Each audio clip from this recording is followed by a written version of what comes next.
14-year-old Colt Gray killed 4 people in a rampage at the Appalachian High School just outside of Atlanta, Georgia. Now, Colin Gray, the 54-year-old father of Colt, is charged with 4 counts of involuntary manslaughter, 2 counts of second-degree murder, and 8 counts of cruelty to children for buying the firearm that was allegedly used in the school killing. There's been severe failure or purposeful avoidance to discuss the true causes of this crime and an unhealthy, obsessive focus on the gun. In this case, dishonest media outlets have people enraged at the father for purchasing the gun, but avoid discussing the fact that the father didn't participate in the act of violence. The media also refuses to address the mental instability of the child, a problem that we see much more frequently in recent times. They don't seem to care about the mental deterioration of our children, but really want American gun owners disarmed.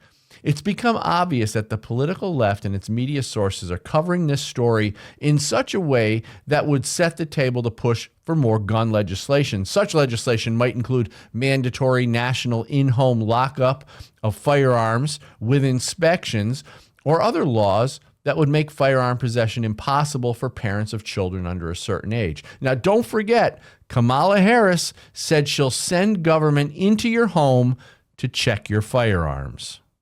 Responsible behaviors among everybody in the community, and just because you legally possess a gun in the sanctity of your locked home doesn't mean that we're not going to walk into that home and check to see if you're being responsible and safe in the way you conduct your affairs. Have you heard from...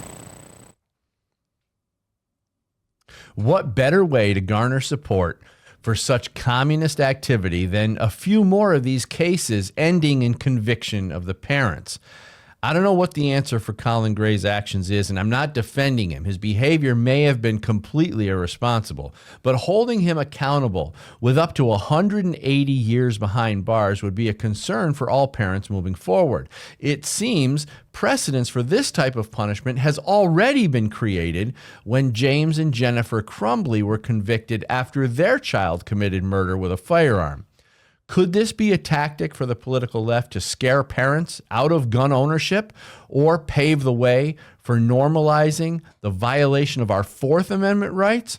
If a parent can be held responsible for a child's actions to such a degree, would it not lead to parents being responsible for lesser crimes or even non-crimes? By such a standard, wouldn't it be possible that eventually parents would be held accountable for their child physically harming another in a schoolyard fight if, for instance, that parent had either trained or paid for their child's karate training?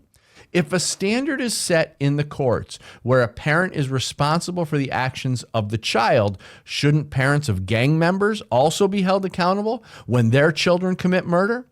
The average age of a gang member is 15 years old, yet those parents are never held accountable. Holding them accountable doesn't move the needle on gun control. For more Second Amendment content, please check out my Good Gun, Bad Guy book series at goodgunbadguy.com.